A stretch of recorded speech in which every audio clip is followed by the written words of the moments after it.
Hello friends, welcome to our YouTube channel learn with NH.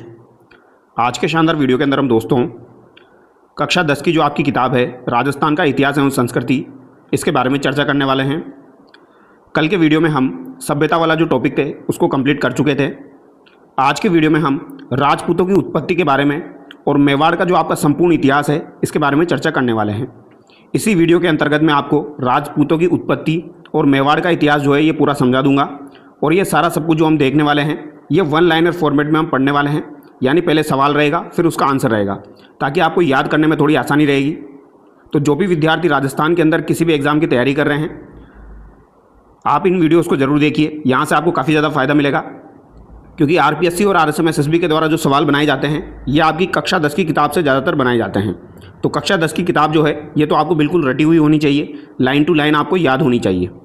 तो जो भी विद्यार्थी राजस्थान के अंदर आरएस एग्ज़ाम, इसके अलावा SI exam, second grade exam और agriculture supervisor exam, LDC exam की तैयारी कर रहे हैं, आप लोगों के लिए ये वीडियोस काफ़ी ज़्यादा यूज़फुल है। जो भी विद्यार्थी फर्स्ट ग्रेड की तैयारी कर रहे हैं उनके लिए भी काफ़ी ज़्यादा यूज़फुल है। एक बार इन वीडियो को आप देखेंगे तो आपको पता लगेगा कितनी मेहनत यहाँ पर की गई है। हर सवाल, हर लाइन से जो है वो सवाल यहाँ पर बनाया गया है, तो ये काफ़ी इंपॉर्टेंट है। तो चलिए दोस्तों, बिना देरी के शुरुआत करते हैं। और आप हमारे टेलीग्राम चैनल को ज्वाइन कर सकते हैं। टेलीग्राम पर आपको इसकी पीडीएफ टाइम टू टाइम मिल जाती है, और भी जो कंटेंट है वो आपको टेलीग्राम पर अवेलेबल करवा दिया जाता है। और जो भी विद्यार्थी चैनल पर नए हैं वो चैनल को सब्सक्राइब जरूर करें और वीडियो को लाइक करें। तो चलिए दोस्तों, बिना देरी के शुरुआत करते हैं। सबसे पहले हम देखेंगे राजपूतों की उत्पत्ति के बारे में। भारतीय इतिहास में 7वीं शताब्दी से लेकर 12वीं शताब्दी तक का काल बहुत महत्वपूर्ण रहा है। इस काल में भारत की राजनीतिक सत्ता राजपूतों के हाथ में रही है। तो राजपूतों का काल कहा जाता है आपके 7वीं शताब्दी से लेकर 12वीं शताब्दी को। 7वीं शताब्दी के मध्य हर्षवर्धन की जब मृत्यु हो गई थी, उसके बाद से लेके 12वीं शताब्दी तक के काल को भारतीय इतिहास में क्या कहा जाता है? तो इसे राजपूत काल कहा जाता है। क्या कहा जाता है? इसे राजपूत काल कहा जाता है। तो ये बात आप याद रखिएगा। आगे देखिए, राजपूतों को वैदिक आर्यों की संतान किस किस इतिहासकार ने माना है? तो राजपूतों को वैदिक आर्यों की संतान किसने माना है? तो आपके जीएच ओझा, डॉक्टर गौरीशंकर हीराचंद ओझा और सीवी वेद के द्वारा ऐसा माना गया है। और दोनों बातें काफ़ी ज़्यादा इंपॉर्टेंट है, यानी दोनों मत काफ़ी ज़्यादा इंपॉर्टेंट है, एग्जाम में पूछे जाते हैं।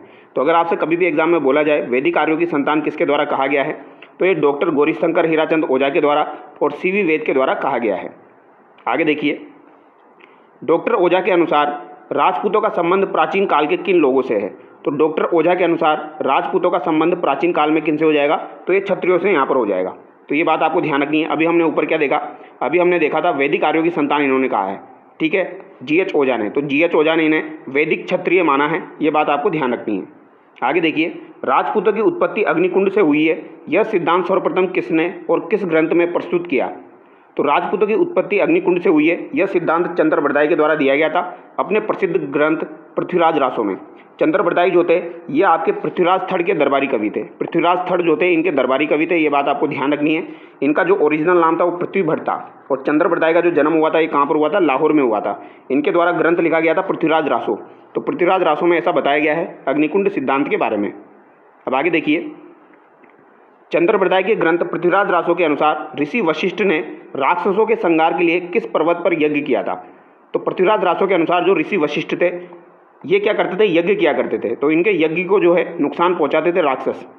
वो क्या करते थे? मांस वगैरह या पानी वगैरह डाल देते थे, तो इनका जो ये अनुष्ठान चलता हुआ बंद हो जाता था। तो ऋषि वशिष्ठ ने क्या किया?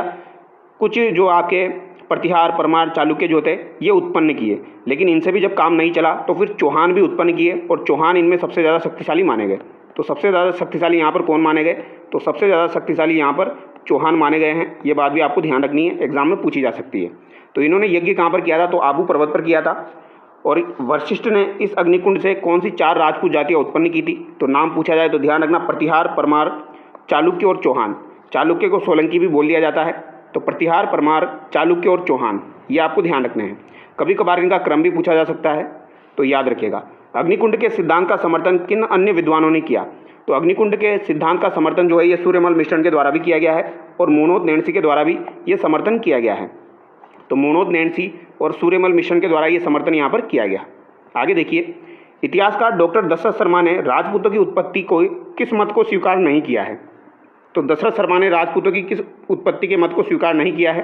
तो दशरथ शर्मा ने अग्निकुंड के मत को, इन्होंने इसे मात्र एक साहित्यिक कल्पना माना है।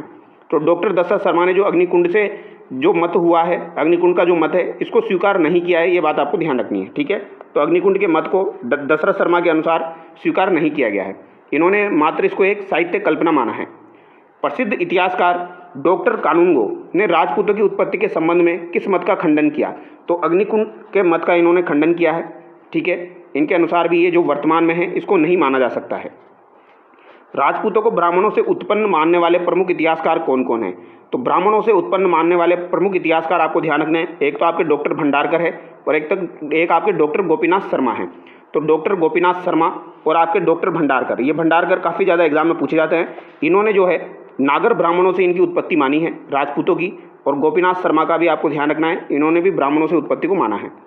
मनोज नैन्सी और डॉक्टर गोपीनाथ शर्मा ने गुहिलों की उत्पत्ति के संबंध में किसे सही माना है? तो गुहिलों की ब्राह्मण उत्पत्ति को इन्होंने सही माना है।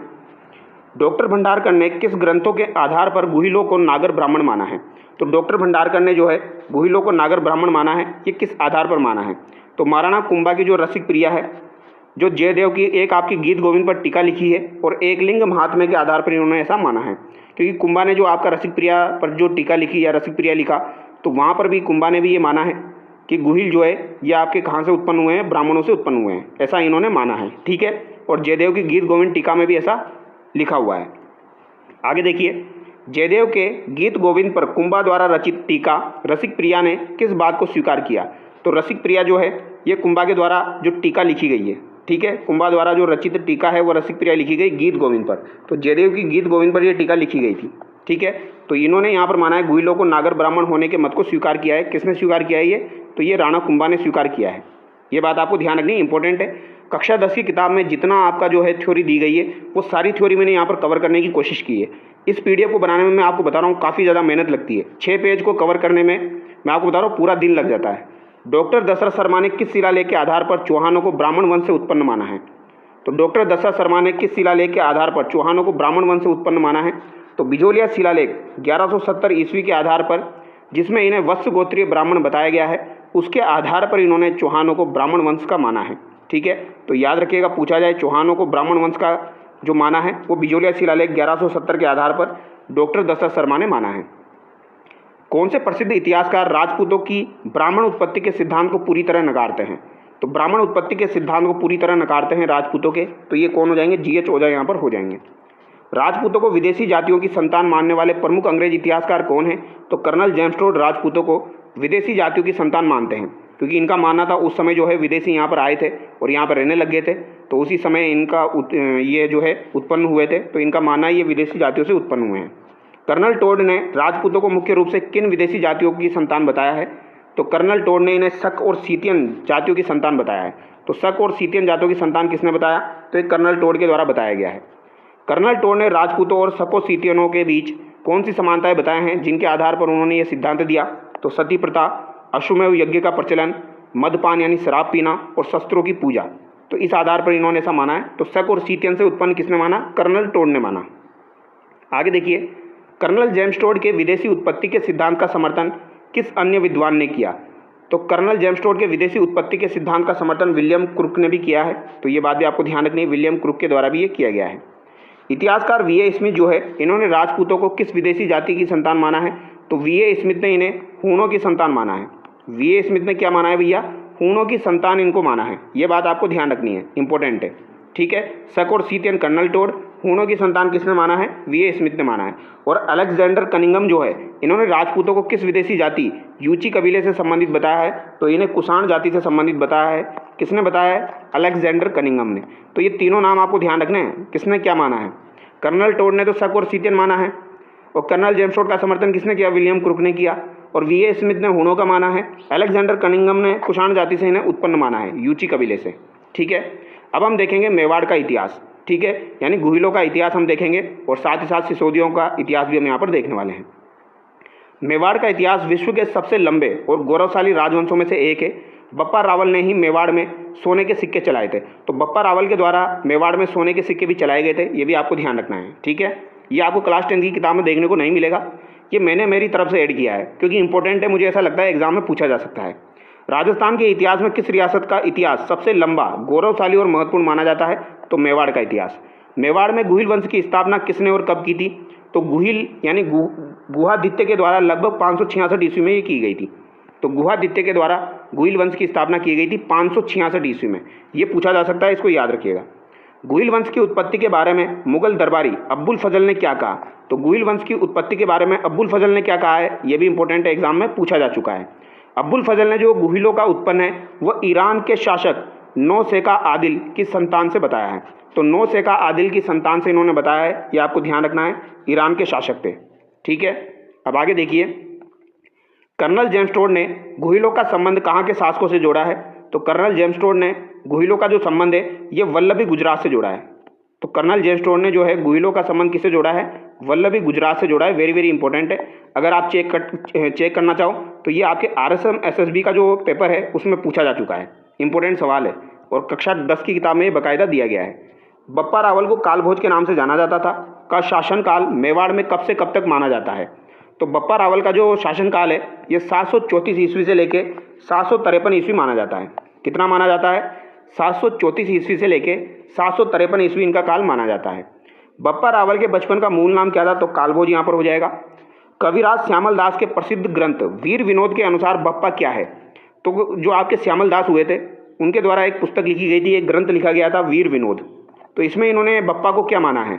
तो वीर विनोद के अनुसार बप्पा किसी राजा का नाम नहीं था बल्कि एक खिताब या उपाधि थी। तो ये भी आपको ध्यान रखना है, श्यामल दास ने ऐसा माना है। तो श्यामल दास ने बप्पा को जो है नाम नहीं माना है, इन्होंने एक खिताब माना है। ठीक है, बप्पा रावल किस ऋषि की गाय चराते थे और उन्हीं के आशीर्वाद से वे मेवाड़ के शासक बने? तो ये हरित ऋषि जो थे इनकी गायें चराते थे और इन्हीं के आशीर्वाद से ये मेवाड़ के शासक बने थे। बप्पा रावल ने 734 ईस्वी में किसे पराजित कर चित्तौड़ दुर्ग पर अधिकार किया था? तो मौर्य वंश के शासक थे मान मौर्य को पराजित किया था इन्होंने 734 में और चित्तौड़ पर अधिकार किया था। तो किसको पराजित किया? मान मौर्य को। चित्तौड़ जीतने के बाद बप्पा रावल ने पहली राजधानी किसको बनाया था? तो नागदा को बनाया था। तो बप्पा रावल ने राजधानी किसको बनाया? नागदा को बनाया। फिर इसके बाद में आपके अल्लट हुए थे, उन्होंने आहड़ को बनाया था और अल्लट ने जो है वह आपके दो बातें आपको इंपॉर्टेंट ध्यान रखनी है, एक तो इन्होंने आहड़ को राजधानी बनाया था और एक इन्होंने यहाँ पर वराह मंदिर का निर्माण भी करवाया था। ठीक है, तो वराह मंदिर का निर्माण और आहड़ को राजधानी अल्लट ने बनाया था। फिर जेतर सिंह के बारे में अभी हम यहाँ पर पढ़ेंगे। ठीक है, क्योंकि कक्षा 10 की जो किताब है उसमें अल्लट का नहीं दिया गया है, तो जो दिया गया है वही मैंने यहाँ पर रखा है। बप्पा रावल ने कैलाशपुरी उदयपुर में किस प्रसिद्ध मंदिर का निर्माण करवाया? तो कैलाशपुरी उदयपुर में बप्पा रावल ने एक लिंगजी यानी लकुलिश मंदिर का निर्माण करवाया था। तो एक लिंगजी मंदिर का निर्माण या लकुलिश मंदिर का निर्माण इन्होंने करवाया था। मेवाड़ के शासक स्वयं को किसका दीवान मानकर शासन करते थे? तो ये एक लिंगजी का दीवान अपने आप को मानते थे मेवाड़ के शासक। मेवाड़ में सबसे पहले सोने के सिक्के गोल्ड कॉइन्स किस शासक ने जारी किए थे? तो ये बप्पा रावल ने जारी किए थे और बप्पा रावल द्वारा चलाए गए सोने के सिक्के का वजन कितना था? तो ये 115 ग्रेन था। कितना था भैया? 115 ग्रेन यहाँ पर हो जाएगा। ठीक है, अब आप अगर कक्षा 10 की किताब चेक करोगे तो ये वहाँ पर आपको देखने को नहीं मिलेगा, लेकिन ये इंपॉर्टेंट जानकारी है। प्रसिद्ध इतिहासकार CV वेद ने बप्पा रावल की तुलना किस प्रसिद्ध फ्रांसीसी सेनापति से की है? तो CV वेद जो है ये याद रखना, CV वेद ने जो है ये बप्पा रावल की तुलना किस फ्रांसीसी सेनापति से की है? तो इन्होंने चार्ल्स मार्टेल से की है, क्योंकि उन्होंने अरब आक्रमणकारियों को खदेड़ा था। तो चार्ल्स मार्टेल से इनकी तुलना किसने की है? CV वेद भाई साहब ने की है, ये आप ध्यान रखना। ठीक है, अब आगे देखिए, रावल जेतर सिंह के बारे में देखिए और रावल रतन सिंह के बारे में। रावल जेतर सिंह का काल मध्यकालीन मेवाड़ का स्वर्णकाल कहा जाता है। तो अगर आपसे पूछा जाए मध्यकालीन मेवाड़ का स्वर्णकाल किसे कहा जाता है, तो ये आपके जेतर सिंह के काल को कहा जाता है। रावल रतन सिंह के समय चित्तौड़ का पहला और सबसे प्रसिद्ध ऐतिहासिक शाखा हुआ था, तो इसके बारे में भी हम यहाँ पर देखेंगे। ये की पॉइंट्स मैंने यहाँ पर इस वजह से ऐड कर दिए भाई, इसके बारे में हम पढ़ने वाले हैं। रावल जेतर सिंह का शासनकाल मेवाड़ में कब से कब तक रहा? तो 1213 ईस्वी से लेकर 1253 ईस्वी तक इनका शासनकाल रहा। शासनकाल जरूर याद रखना, कभी भी एग्जाम में पूछा जा सकता है। तो 1213 से लेके 1253 तक इनका शासनकाल रहा है जेतर सिंह का। भूताला का युद्ध, बैटल ऑफ भूताला 1227 ईस्वी किनके मध्य लड़ा गया था? तो बैटल ऑफ भूताला जो है ये रावल जेतर सिंह और दिल्ली के सुल्तान थे इल्तुतमिश के मध्य लड़ा गया था और यहाँ पर जेतर सिंह की विजय हुई थी। हालांकि इल्तुतमिश ने यहाँ पर नागदा को लूट लिया था, लेकिन यहाँ पर विजय किसकी हुई थी? रावल जेतर सिंह की यहाँ पर विजय हुई थी। तो जेतर सिंह यहाँ पर विजयी हुए, ये बात ध्यान रखनी है। बैटल ऑफ भूताला 1227 में हुआ था, इल्तुतमिश और आपके जेतर सिंह के मध्य हुआ था। भूतला के युद्ध की अगर विस्तृत जानकारी आपको लेनी है तो ये किस ग्रंथ में आपको देखने को मिलेगी? तो जयसिंह सूरी की एक पुस्तक है हमीर मद मर्दन। हमीर मद मर्दन किसकी पुस्तक है? जयसिंह सूरी की पुस्तक है, याद रह जाएगा। जयसिंह सूरी की पुस्तक है हमीर मद मर्दन, इसमें ये जानकारी मिलती है। और हमीर मद मर्दन में यहाँ पर हमीर किसको कहा गया है तो ये भी हम देख लेते हैं। जयसिंह सूरी के ग्रंथ हमीर मद मर्दन में इल्तुतमिश को किस नाम से पुकारा गया है? तो ये इल्तुतमिश जो है इसको किस नाम से पुकारा गया है? तो इसे यहाँ पर अमीर के नाम से पुकारा गया है, अमीर के नाम से पुकारा गया है। लेकिन कालांतर में इसको टाइपिंग मिस्टेक के कारण हमीर लिख दिया गया, ये आपको ध्यान रखना है। तो इल्तुतमिश को यहाँ पर हमीर कह के पुकारा गया है, ये बात आपको ध्यान रखनी है, ठीक है। अगर आपसे कभी भी ये सवाल एग्जाम में पूछा जाए तो कंफ्यूज मत होना, यहाँ पर हमीर किसको कहा गया है? यहाँ पर हमीर इल्तुतमिश को कहा गया है। आप रणथंभौर मत पहुंच जाना, ठीक है। इस युद्ध के दौरान इल्तुतमिश की भागती हुई सेना द्वारा नागदा को नष्ट करने के बाद जेत्र सिंह ने अपनी नई राजधानी किसे बनाया? तो नागदा को नष्ट कर दिया था इल्तुतमिश ने, यानी इल्तुतमिश की भागती हुई सेना ने। तो फिर नई राजधानी जेत्र सिंह ने किसको बनाया था? चित्तौड़गढ़ को बनाया था। तो इसको ऐसे याद रखना, जेत चित्र इत्र, जेत चित्र इत्र, इस तरीके से याद रखना। जेत्र सिंह ने राजधानी किसको बनाया? चित्तौड़गढ़ को बनाया।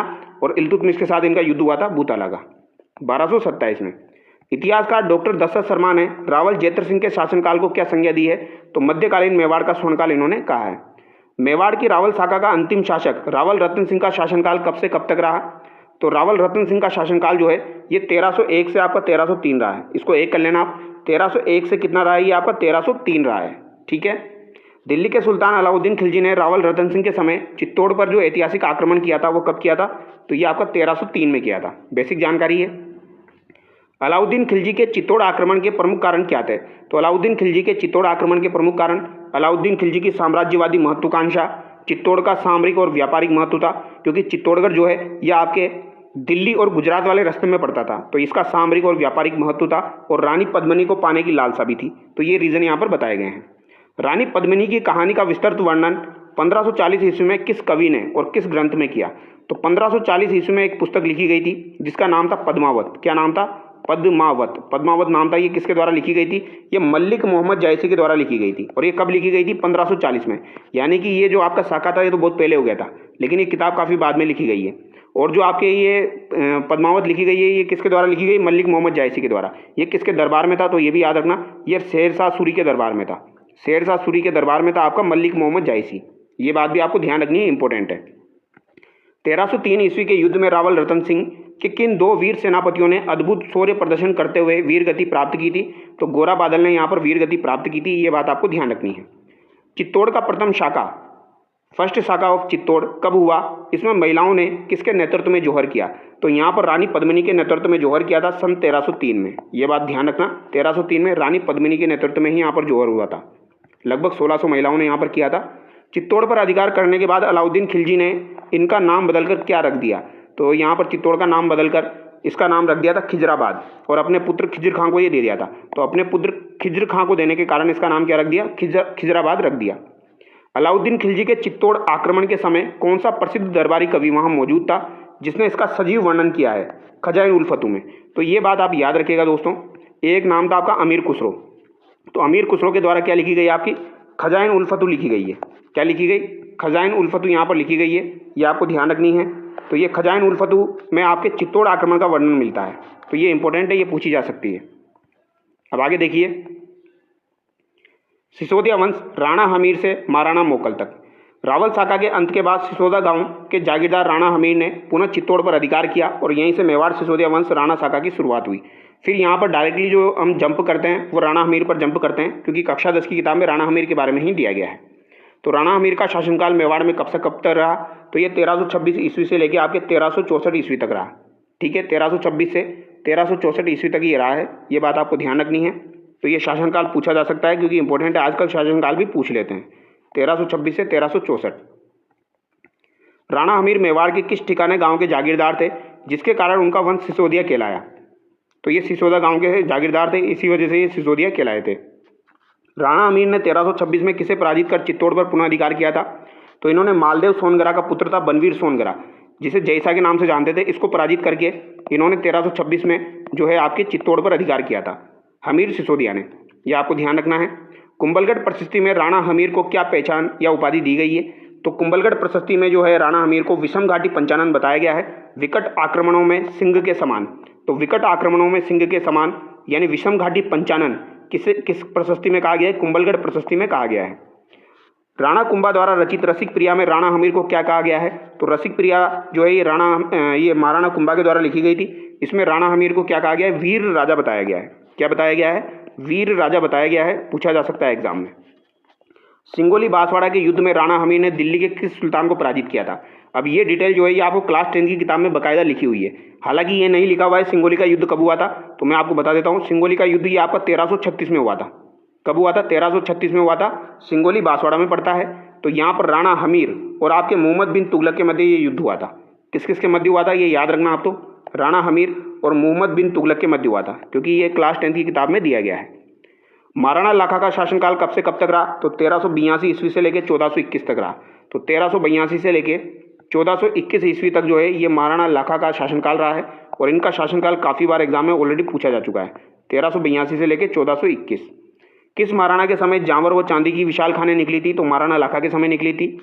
विश्व प्रसिद्ध पिछोला झील का निर्माण किसके शासनकाल में हुआ? तो ये महाराणा लाखा के शासनकाल में एक बंजारे के द्वारा करवाया गया था। मारवाड़ मंडोर के राव चूंडा की पुत्री हंसाबाई का विवाह मेवाड़ के किस शासक से हुआ? तो राव चूंडा की पुत्री थी हंसाबाई। इनका विवाह महाराणा लाखा से हुआ था, इस शर्त पर कि हंसाबाई का पुत्र ही शासक बनेगा। और इस शर्त पर हुआ था कि हंसाबाई का पुत्र जो है यही शासक बनेगा। तो महाराणा लाखा से हुआ था हंसाबाई का विवाह। हालांकि इनका विवाह पहले किसके साथ होने वाला था? तो कुंवर चूंडा के साथ होने वाला था, जो कि आपके लाखा के ज्येष्ठ पुत्र थे। लेकिन उनके साथ ना होकर जो परिस्थितियाँ थी थोड़ी विपरीत थी, तो यहाँ पर महाराणा लाखा से हुआ। और इस शर्त पर हंसाबाई का यहाँ पर जो पुत्र था वो शासक बनेगा, ये शर्त यहाँ पर रखी गई थी। अब आगे देखिए, महाराणा लाखा के किस ज्येष्ठ पुत्र ने आजीवन मेवाड़ की गद्दी पर न बैठने की प्रतिज्ञा ली, जिसके कारण वो मेवाड़ का भीष्म पितामह कहलाया? तो कुंवर चूंडा जो है ये मेवाड़ के भीष्म पितामह यहाँ पर कहलाए थे। ये बात आपको ध्यान रखनी है, ठीक है। कुंवर चूंडा। महाराणा मोकल हंसाबाई के पुत्र का शासनकाल कब से कब तक रहा? तो महाराणा मोकल जो कि हंसाबाई का पुत्र था, तो इसका शासनकाल कब से कब तक रहा? तो इसका शासनकाल 1421 से लेकर 1433 तक रहा। ये बात आपको ध्यान रखनी है, ये इंपॉर्टेंट है। 1421 से लेकर 1433 तक इनका शासनकाल रहा है, मोकल का शासनकाल, जो कि इंपॉर्टेंट है, पूछा जा सकता है। महाराणा मोकल की माता हंसाबाई के संदेह के कारण कुंवर चूड़ा मेवाड़ छोड़कर कहाँ चले गए थे? तो कुंवर चूड़ा मेवाड़ छोड़कर जो है ये मांडू मालवा चले गए थे, क्योंकि इनके संदेह के कारण ये चले गए थे। यहाँ पर हंसाबाई के संदेह के कारण कुंवर चूड़ा मेवाड़ छोड़कर मांडू मालवा चले गए। चित्तौड़ के प्रसिद्ध समिदेश्वर मंदिर का जीर्णोद्धार किसने करवाया था? तो चित्तौड़ का जो प्रसिद्ध समिदेश्वर मंदिर है दोस्तों, इसका जीर्णोद्धार महाराणा मोकल के द्वारा करवाया गया था। इसीलिए इसे मोकल का मंदिर भी कहते हैं। इसे क्या कहते हैं? मोकल का मंदिर भी कहा जाता है। क्यों कहा जाता है? क्योंकि मोकल ने इसका जीर्णोद्धार करवाया था। और ये मंदिर कहाँ पर है? चित्तौड़गढ़ में है। समिदेश्वर मंदिर का मूल निर्माण किस परमार शासक ने त्रिभुवन नारायण मंदिर के नाम से करवाया था? तो त्रिभुवन नारायण मंदिर के नाम से करवाया था, तो ये भोज परमार ने करवाया था। किताब में स्पष्ट उल्लेख है, मोकल ने इसका जीर्णोद्धार करवाया था, ठीक है। बट अगर आपसे पूछा जाए पुराने टाइम में इसको किस नाम से जानते थे, तो त्रिभुवन नारायण मंदिर के नाम से जानते थे। और ये बनवाया किसने था? तो ये भोज परमार ने बनवाया था, ठीक है। यानी मूल रूप से जो आपका समिदेश्वर मंदिर है ये भोज परमार ने बनवाया, जिसे पहले त्रिभुवन नारायण मंदिर के नाम से जानते थे, लेकिन बाद में इसका जीर्णोद्धार मोकल ने करवाया, तो इसीलिए इसे मोकल का मंदिर बोल दिया जाता है। 1433 में जिलवाड़ा नामक स्थान पर महाराणा मोकल की हत्या किन लोगों ने कर दी थी? तो महाराणा मोकल जो थे इनकी हत्या किसके द्वारा की गई थी? तो चाचा मेरा और महपा पवार के द्वारा की गई थी। तो ये तीन नाम ध्यान रखना, चाचा मेरा और महपा पवार, इनके द्वारा 1433 में जिलवाड़ा नामक स्थान पर मोकल की हत्या कर दी गई थी। फिर आपके होते हैं महाराणा कुंभा, 1433 से लेकर 1468 तक। तो 1433 से लेकर 1468 तक इनका शासनकाल रहा, ये आपको ध्यान रखना है। महाराणा कुंभा का काल राजपूताना की कला स्थापत्य साहित्य का स्वर्णकाल कहलाता है। इनके काल में विजय स्तंभ और कुंभलगढ़ जैसे कई ऐतिहासिक दुर्ग भी बने हैं। अब आगे देखिए, तो इनका शासनकाल याद रखना 1433 से 1468, इंपॉर्टेंट है। महाराणा कुंभा ने अपने पिता मोकल की हत्या का बदला किसकी सहायता से लिया? तो ये बात भी याद रखना, मोकल के बेटे थे आपके कुंभा, ठीक है। तो मारवाड़ के राव रणमल की सहायता से इन्होंने जो है मोकल की हत्या का बदला लिया था। तो मारवाड़ का जो राव रणमल था उसकी सहायता से लिया था। राव रणमल का मेवाड़ दरबार में प्रभाव बहुत अधिक बढ़ जाने पर कुंभा ने 1438 ईस्वी में क्या किया? तो कुंभा ने भारमली दासी की सहायता से रणमल की हत्या करवा दी। तो भारमली दासी की सहायता से रणमल की हत्या करवा दी थी 1438 में, ठीक है। ये बात भी आपको ध्यान रखनी है। सारंगपुर का युद्ध जो है बैटल ऑफ सारंगपुर 1437 किन के मध्य लड़ा गया था? तो बैटल ऑफ सारंगपुर 1437 में हुई थी। ये किन किन के मध्य हुई थी? महाराणा कुंभा और मालवा के सुल्तान महमूद खिलजी फर्स्ट के मध्य हुई थी। तो महमूद खिलजी फर्स्ट और महाराणा कुंभा के मध्य ये बैटल हुई थी। इंपॉर्टेंट है, याद रखिएगा। सारंगपुर विजय के उपलक्ष्य में महाराणा कुंभा ने चित्तौड़गढ़ दुर्ग में किस भव्य इमारत का निर्माण करवाया था? तो महाराणा कुंभा यहाँ पर जीत गए थे और इन्होंने यहाँ पर विजय स्तंभ का निर्माण करवाया था। ये कीर्ति स्तंभ याद मत रखना, विजय स्तंभ याद रखना। इन्होंने विजय स्तंभ का निर्माण करवाया था जो कि 9 मंजिला था और 122 फीट ऊंचा था। तो 9 मंजिला यहाँ पर हो जाएगा और क्या हो जाएगा? ये 122 फीट ऊंचा यहाँ पर हो जाएगा। ये बात भी आपको ध्यान रखनी है और इसकी पूरी डिटेल मैंने वैसे आपकी कल्चर वाले शॉर्ट वीडियो में अपलोड करी हुई है। नागौर के उत्तराधिकार को लेकर युद्ध किन के मध्य हुआ जिसमें कुंभा ने हस्तक्षेप किया था? तो कुंभा के द्वारा हस्तक्षेप किया गया था। ठीक है, तो नागौर में क्या है? उत्तराधिकार संघर्ष चल रहा था। शम्स खां और मुजाहिद खां के मध्य हुआ था। तो शम्स खां और मुजाहिद खां के मध्य जो है नागौर के उत्तराधिकार को लेकर युद्ध हुआ था और कुंभा ने इसमें हस्तक्षेप किया था। तो शम्स खां और आपका मुजाहिद खां। मारवाड़ के साथ आवल बावल की संधि 1453 ईस्वी के तहत राव जोधा ने अपनी पुत्री का विवाह कुंभा से किस पुत्र से किया था? तो कुंभा के किस पुत्र से किया था? तो राव जोधा ने अपनी पुत्री थी श्रृंगार देवी और विवाह कुंभा के पुत्र रायमल से किया था। ठीक है, और आवल बावल की संधि याद रखना कब हुई थी? 1453 ईस्वी में हुई थी। किस किस के मध्य हुई थी? कुंभा और राव जोधा के मध्य हुई थी। तो राव जोधा ने अपनी पुत्री श्रृंगार देवी का विवाह किससे करवा दिया? कुंभा के पुत्र रायमल से करवा दिया। चांपानेर की संधि जो है किन 2 राज्यों के शासकों के मध्य हुई थी? तो चांपानेर की संधि कब हुई थी? तो पहली बात तो ये ध्यान रखना, ये आपकी 1456 में हुई थी। मालवा के महमूद खिलजी और गुजरात के कुतुबुद्दीन के मध्य हुई थी कुंभा को हराने के लिए। यानी ये दोनों एक हो गए थे कुंभा को हराने के लिए।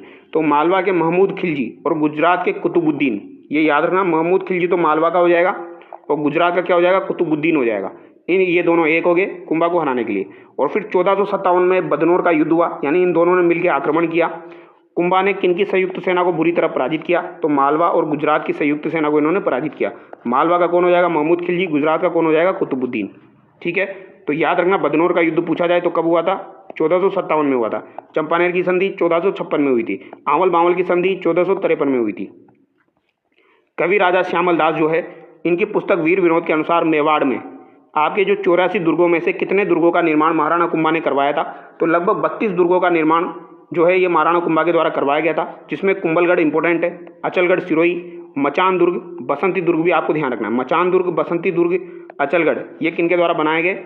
कुंभा के द्वारा बनाए गए। तो 32 दुर्गों का निर्माण किसने करवाया था? राणा कुंभा ने करवाया था वीर विनोद के अनुसार। कुंभलगढ़ दुर्ग राज संबंध का प्रमुख शिल्पी वास्तुकार कौन था? तो इसका प्रमुख शिल्पी कौन हो जाएगा? मंडन यहाँ पर हो जाएगा।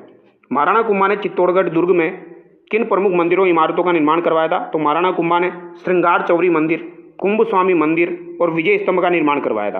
तो श्रृंगार चौरी, कुंभ स्वामी और विजय स्तंभ का निर्माण किसने करवाया? तो ये महाराणा कुंभा के द्वारा करवाया गया। ये बात आपको ध्यान रखनी है। ठीक है, महाराणा कुंभा द्वारा रचित प्रमुख संगीत ग्रंथ कौन से हैं? तो महाराणा कुंभा द्वारा रचित प्रमुख संगीत ग्रंथ अगर पूछे जाए तो संगीत राज जो कि 5 भागों में विभाजित है। इसके अलावा संगीत मीमांसा है, सूडा प्रबंध है, ये आपको ध्यान रखना है। संगीत मीमांसा, सूडा प्रबंध और संगीत राज जो है 5 भागों में विभाजित है। महाराणा कुंभा ने किन प्रसिद्ध ग्रंथों पर टीका लिखी है? तो चंडी शतक पर टीका लिखी और गीत गोविंद की रसिक प्रिया पर टीका लिखी। ये भी आपको ध्यान रखना है। प्रसिद्ध ग्रंथ एकलिंग महात्म्य की रचना किसने की? तो एकलिंग महात्म्य की रचना किसके द्वारा की गई थी? तो प्रसिद्ध ग्रंथ एकलिंग महात्म्य की रचना कान्हा व्यास के द्वारा की गई। इसके प्रथम भाग में राजवर्णन की रचना कुंभा ने की थी। तो इसके प्रथम भाग के राजवर्णन की रचना किसने की थी? कुंभा ने की थी। तो ये याद रखना, एकलिंग महात्म्य की रचना किसने की? तो कान्हा व्यास ने की थी। और इसके प्रथम भाग राजवर्णन की रचना किसने की थी? कुंभा ने की थी। कीर्ति स्तंभ प्रशस्ति की रचना किन कवियों द्वारा की गई थी? तो कीर्ति स्तंभ प्रशस्ति की रचना कवि अत्रि ने शुरू की थी और इसके पुत्र कवि महेश ने इसे पूरा किया था। तो अत्रि और महेश के द्वारा आपकी कीर्ति स्तंभ प्रशस्ति की रचना की गई थी। महाराणा कुंभा ने अपने जीवन काल में कौन कौन सी प्रमुख उपाधियां धारण की है? तो महाराणा कुंभा ने अभिनव भट्टाचार्य संगीत के कारण इन्हें कहा गया, क्योंकि संगीत में ये निपुण थे, तो अभिनव भट्टाचार्य ने कहा गया। वीणा ये बजाते थे। हाल गुरु इन्हें कहा गया पहाड़ी दुर्ग जीतने के कारण। हिंदू सुल्तान, राणो रासो, दान गुरु, राजगुरु, छाप गुरु, ये इन्हें कहा गया।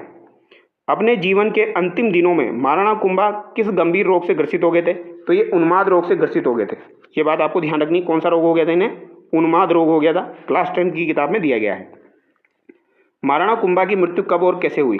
तो 1468 में कुंभलगढ़ के कुंभ स्वामी मंदिर में उनके ही पुत्र उदा ने उनकी हत्या कर दी थी। तो इनके ही पुत्र जो उदा थे उनके द्वारा इनकी हत्या कर दी गई। ये बात ध्यान रखनी। कब की गई? 1468 में की गई, कुंभ स्वामी मंदिर के पास में। अब आगे देखिए महाराणा सांगा। महाराणा सांगा का जन्म जो है दोस्तों ये आपका अप्रैल 1482 में हुआ था। तो ये बात याद रखना आप, 15 अप्रैल 1482 को इनका जन्म हुआ था, जो कि इंपॉर्टेंट है, पूछा जा सकता है। 1509 से लेके 1528 तक इनका शासनकाल रहा है। तो महाराणा सांगा का काल मेवाड़ का चरमोत्कर्ष का काल है। इन्होंने दिल्ली, मालवा, गुजरात तीनों मुस्लिम शक्तियों को युद्ध में हराया था। तो शासनकाल याद रह जाएगा 1509 से लेकर 1528। महाराणा सांगा के शासक बनने से पहले उनके किन भाइयों के साथ उनका उत्तराधिकार में कड़ा संघर्ष हुआ था? तो इनके 3 भाई थे, पृथ्वीराज, जयमल और राज सिंह। तो पृथ्वीराज, जयमल और राज सिंह के साथ इनका जो है उत्तराधिकारी संघर्ष हुआ था। तो पृथ्वीराज, जयमल और राज सिंह भाइयों के साथ संघर्ष के दौरान संकटग्रस्त सांगा को अजमेर में किसने शरण दी थी? तो सांगा को किसने शरण दी थी संघर्ष के दौरान? तो एक करमचंद पंवार के द्वारा शरण दी गई थी। तो याद रखना, करमचंद पंवार जो है इनके द्वारा शरण दी गई थी, अजमेर वाले जो थे। 1509 ईस्वी में जब महाराणा सांगा गद्दी पर बैठे थे, उस समय मालवा और दिल्ली के शासक कौन थे? वेरी वेरी इंपॉर्टेंट सवाल है। ये सवाल मुझे लगता है पूछा जाएगा, याद रखिएगा। जब भी कोई एग्जामिनर ढंग का बैठेगा तो ये सवाल जरूर बनाएगा वो, क्योंकि इसमें कन्फ्यूजन होता है। 1509 में जब महाराणा सांगा गद्दी पर बैठे थे तो मालवा का शासक और दिल्ली का शासक कौन था? तो दिल्ली का तो ऑलरेडी एग्जाम में पूछा जा चुका है, सिकंदर लोदी। तो दिल्ली का कौन था? सिकंदर लोदी था। और मालवा का शासक कौन था?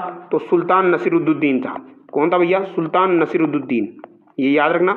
और इधर कौन हो जाएगा? दिल्ली का सिकंदर लोदी यहाँ पर हो जाएगा। खातौली का युद्ध 1517 में किनके मध्य हुआ था? तो खातौली का युद्ध जो है ये 1517 में हुआ था, महाराणा सांगा और दिल्ली के सुल्तान इब्राहिम लोदी के मध्य हुआ था। तो ज़्यादातर बच्चे जब पूछा जाएगा 1509 में जब राणा सांगा शासक बने तो दिल्ली का सुल्तान कौन था, तो बच्चे आंसर करेंगे इब्राहिम लोदी, जबकि कौन था? सिकंदर लोदी था। इस वजह से ये सवाल पूछा जाता है।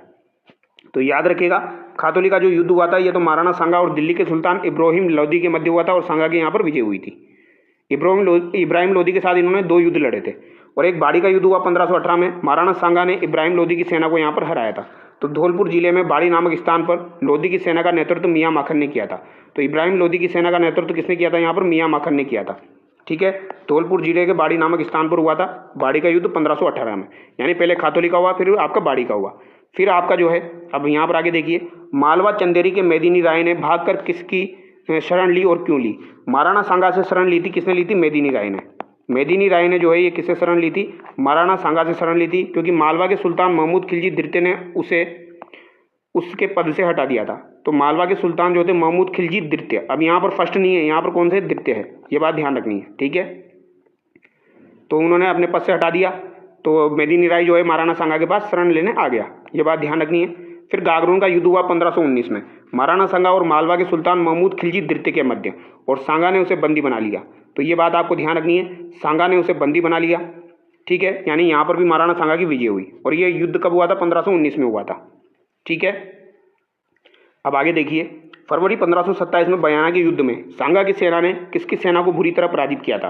तो सांगा की सेना ने बयाना के युद्ध में जो फरवरी 1527 में हुआ था, किसको पराजित किया था? तो बाबर की मुगल सेना को जो है इन्होंने पराजित किया था। तो बाबर की मुगल सेना को इन्होंने बयाना के युद्ध में पराजित किया था, जो कि फरवरी 1527 में आपका हुआ था। तो ये कब हुआ था?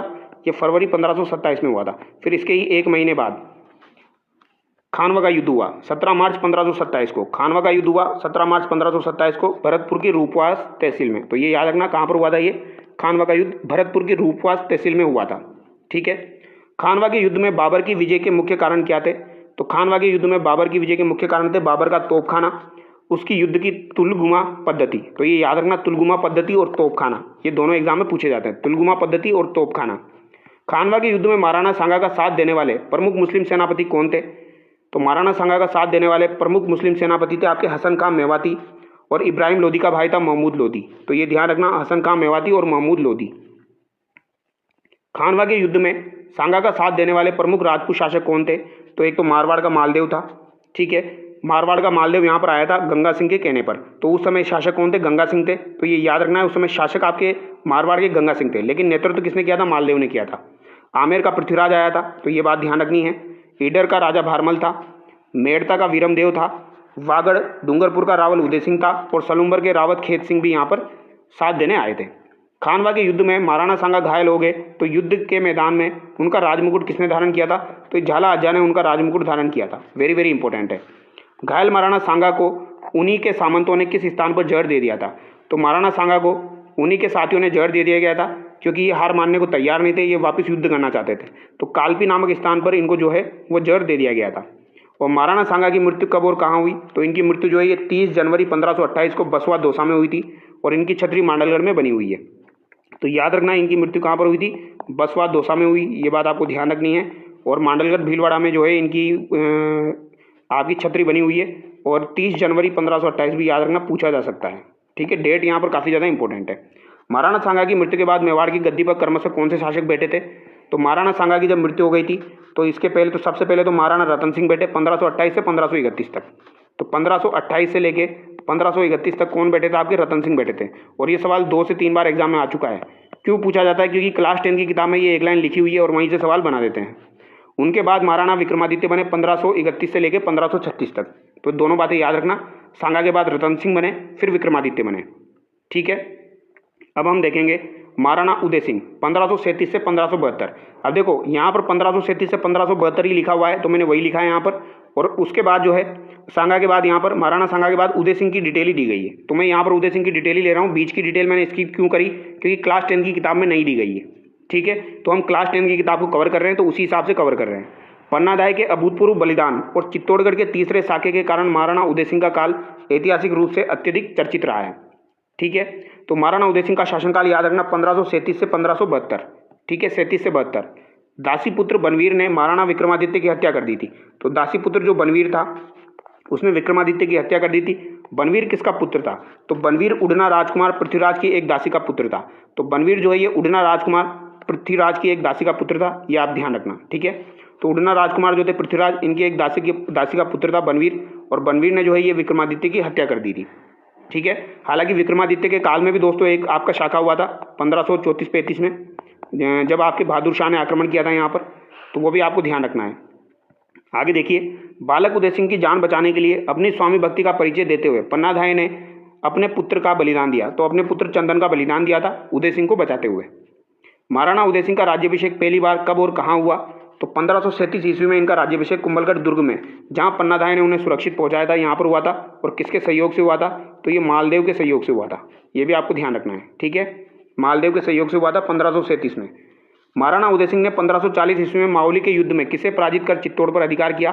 तो मावली का युद्ध जो है ये हुआ था आपका कब हुआ? याद रखना 1540 में हुआ था। तो यहाँ पर उदय सिंह ने किसको पराजित किया था? तो बनवीर को पराजित किया था। तो ये बात भी आपको ध्यान रखनी, किसको पराजित किया? बनवीर को यहाँ पर पराजित किया।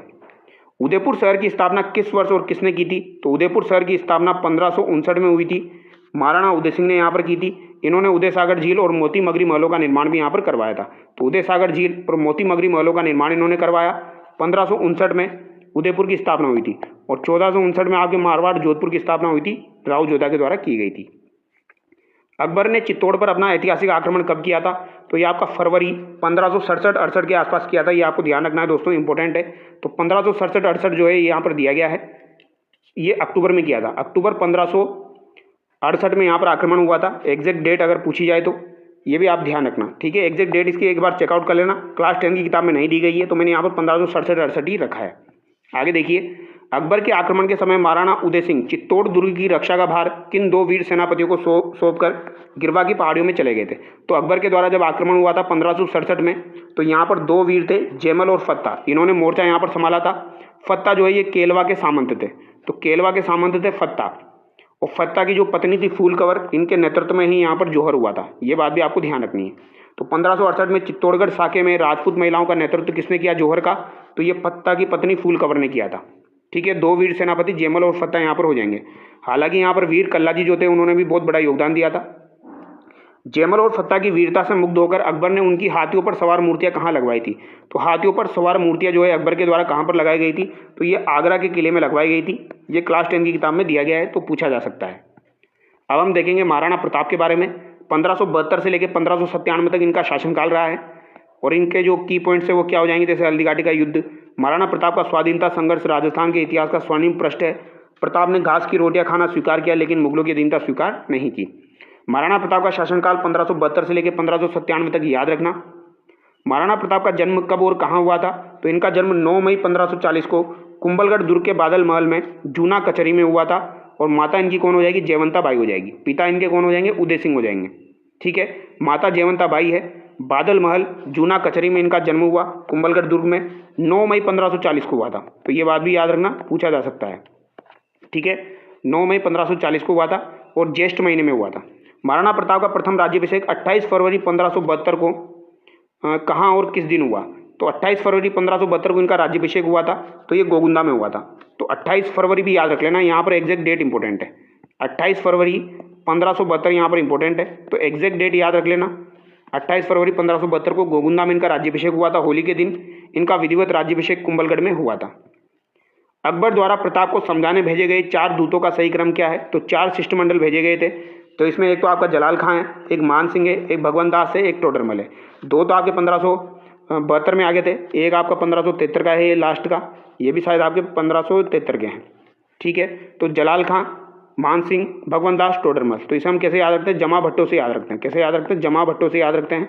जलाल खां, मान सिंह, भगवंत दास और टोडरमल, ये 4 शिष्टमंडल प्रताप को समझाने के लिए भेजे गए थे, लेकिन उन्होंने जो है अधीनता स्वीकार नहीं की थी। विश्व प्रसिद्ध हल्दी घाटी का युद्ध कब लड़ा गया था? तो यह 18 जून 1576 को लड़ा गया था, लेकिन गोपीनाथ शर्मा ऐसा मानते हैं कि 21 जून 1576 को ये लड़ा गया था। तो दोनों डेट याद रखना। गोपीनाथ शर्मा के अनुसार पूछा जाए तो 21 जून आंसर करना, नॉर्मली पूछा जाए तो 18 जून 1576 आंसर करना। हल्दी घाटी के युद्ध में महाराणा प्रताप की सेना के हरावल यानी अग्रिम पंक्ति का नेतृत्व किस एकमात्र मुस्लिम सेनापति ने किया? जो आगे वाली पंक्ति होती है इसको तो बोला जाता है हरावल, और जो पीछे वाली पंक्ति होती है उसे बोला जाता है चंदावल। तो ये ध्यान रखना है आपको। तो हरावल जो अग्रिम पंक्ति है इसका नेतृत्व किसने किया था? हाकिम कांसूर ने किया था। इसको ऐसे ही याद रखना, ह से हरावल, ह से हाकिम। ठीक है, दोनों चीज़ें एक जैसी है, याद हो जाएगा। आगे देखिए, चेतक के घायल होने के बाद युद्ध के मैदान में महाराणा प्रताप का मुकुट किसने धारण किया? तो महाराणा प्रताप का मुकुट जो है ये झाला बीदा ने धारण किया था। किसने धारण किया भैया? झाला बीदा के धारण किया गया था। ठीक है, झाला जा आपके राणा सांगा से संबंधित हो जाएंगे और झाला बीदा आपके महाराणा प्रताप से संबंधित हो जाएंगे। कर्नल टोड जो थे इन्होंने हल्दी घाटी के युद्ध को क्या नाम दिया? तो मेवाड़ की थर्मोपोली जो है ये कर्नल टोड के द्वारा आपके हल्दी घाटी के युद्ध को कहा गया। यानी हल्दी घाटी के युद्ध को अलग अलग नाम दिए गए हैं, तो वो नाम आपको ध्यान रखने हैं।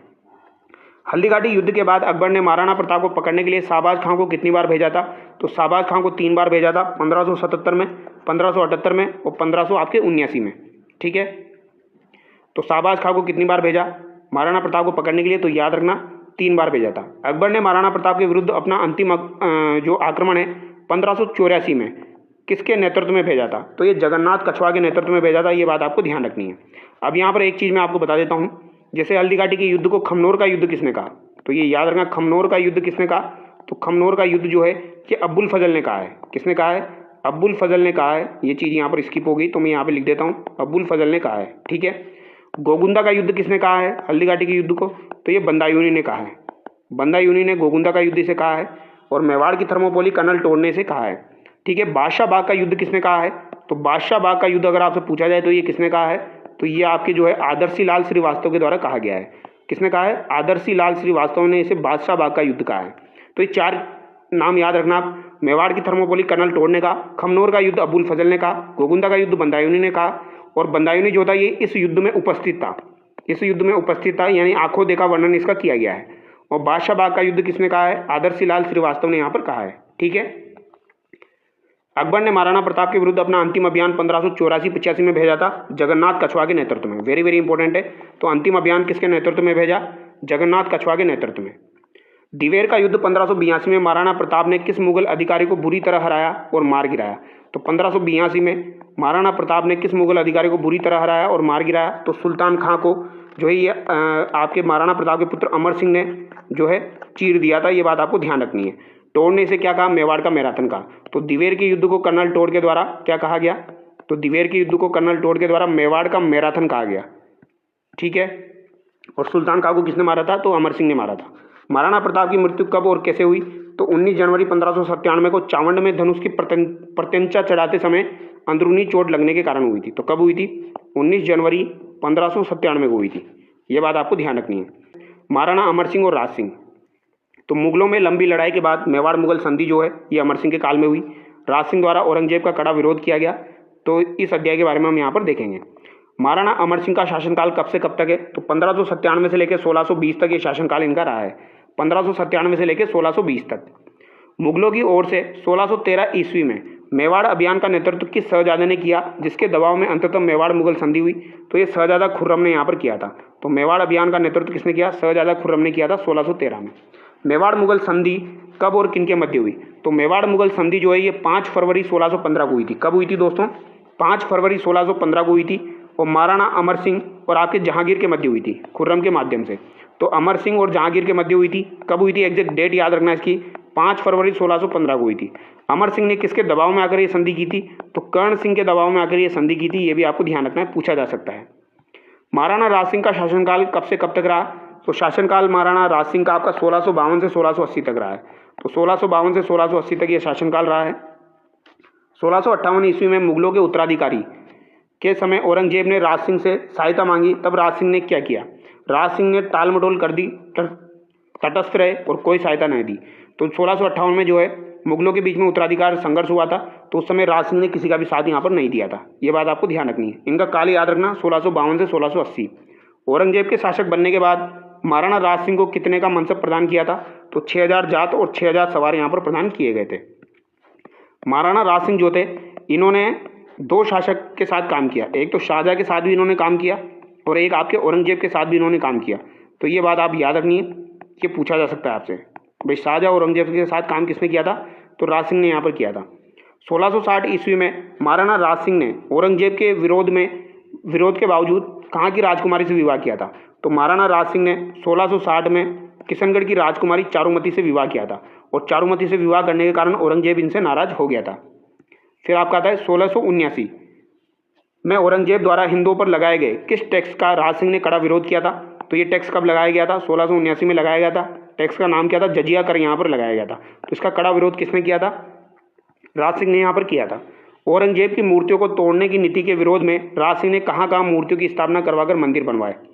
तो राज सिंह ने आपके सिंहाड़नाथ द्वारा में श्रीनाथ जी की मूर्ति स्थापित की, कांकरोली में द्वारकाधीश जी की मूर्ति स्थापित की। तो ये बात आपको ध्यान रखनी है, श्रीनाथ जी की मूर्ति और द्वारकाधीश जी की मूर्ति इन्होंने स्थापित की कांकरोली में। महाराणा राज सिंह ने अकाल राहत कार्यों के तहत किस प्रसिद्ध झील का निर्माण करवाया था? तो इन्होंने राजसमंद झील का निर्माण करवाया था। किसके तहत करवाया था? ये अकाल राहत कार्यों के लिए करवाया था। इसके किनारे रणछोड़ भट्ट तेलंग ने राज प्रशस्ति लिखी है, जो भारत का सबसे बड़ा शिलालेख है और ये 25 शिलालेखों पर लिखी गई है। राज प्रशस्ति किसके द्वारा लिखी गई? रणछोड़ भट्ट तेलंग के द्वारा लिखी गई है, राजसमंद झील के किनारे। तो ये इंपॉर्टेंट जानकारी थी जो मैंने यहाँ पर आपको बताई है। राज सिंह ने मारवाड़ के अजीत सिंह की भी सहायता की थी। तो ये भी याद रखना, मारवाड़ के अजीत सिंह की सहायता भी जो है राज सिंह के द्वारा की गई थी, जिसे मारवाड़ मेवाड़ सिसोदिया गठबंधन भी कहा जाता है। तो वो भी आप याद रखना, अजीत सिंह की सहायता की थी। ये क्लास 10 की किताब में नहीं दिया गया है, तो मैंने यहाँ पर नहीं रखा है क्योंकि हम उसके अकॉर्डिंग ही चल रहे हैं। तो अगर आपको वीडियो अच्छा लगा है तो वीडियो को लाइक करना और चैनल को सब्सक्राइब करना, क्योंकि आप वीडियो को लाइक करेंगे और चैनल को सब्सक्राइब करेंगे और अच्छे अच्छे कमेंट करेंगे, तभी मैं आप लोगों के लिए नेक्स्ट वीडियो जल्दी ला पाऊँगा। तो आप वीडियो को लाइक ज़रूर करें और चैनल को सब्सक्राइब करें। Thank you so much.